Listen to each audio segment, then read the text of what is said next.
An imposing banner with the inscription, Paul Biya, Father of the Cameroonian Democracy, and the enthusiastic dance groups at the esplanade of the Unity Palace told the whole story.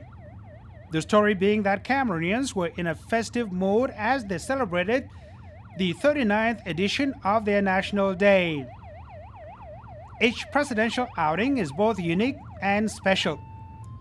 This was evident today when the head of state, Paul Biya, Supreme Commander of the Cameroon Armed Forces, left the Unity Palace to join Yaoundé inhabitants at the 20th May Avenue and by extension Cameroonians nationwide to celebrate another National Day.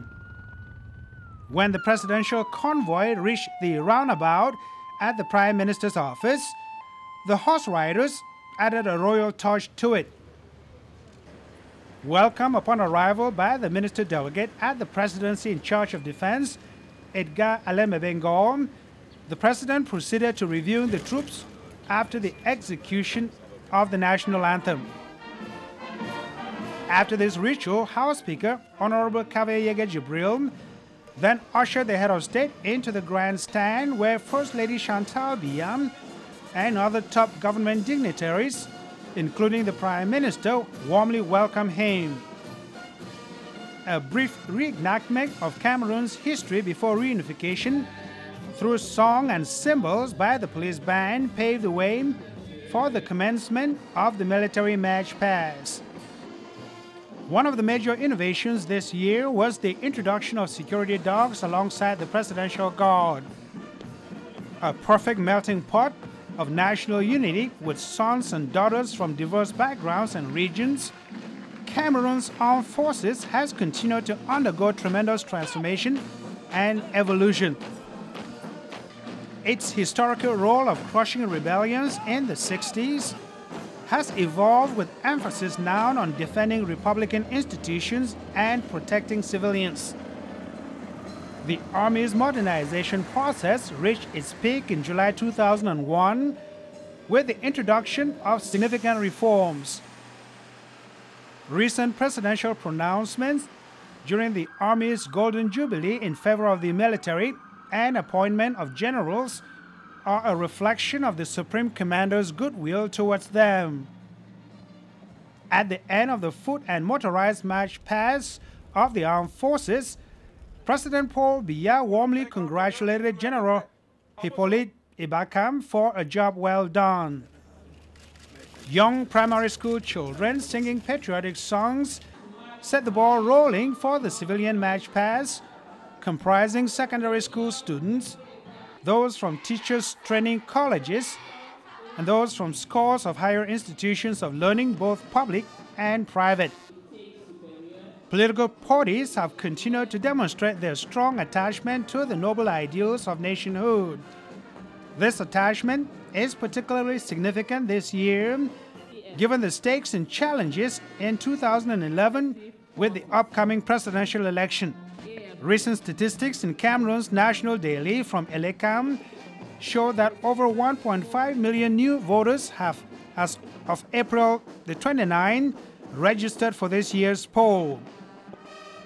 The law stipulates that by August 30th, the registration exercise ends, paving the way for cleaning of electoral registers received from MINAD. The ruling CPDM wrapped up the march past and crowned the celebrations at the 20th May Avenue.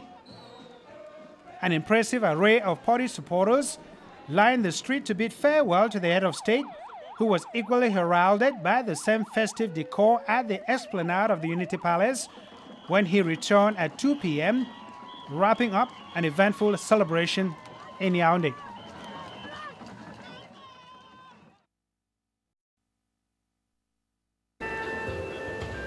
The gates of the Unity Palace were wide open to the thousands of guests invited for the state banquet by President Paul Biya and wife Mrs. Chantal Biya to celebrate the 39th edition of our unitary state.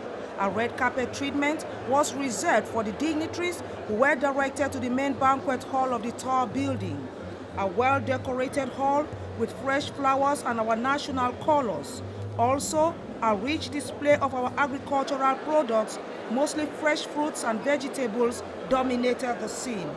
A cross-section of the invitees also occupied the esplanade of the palace.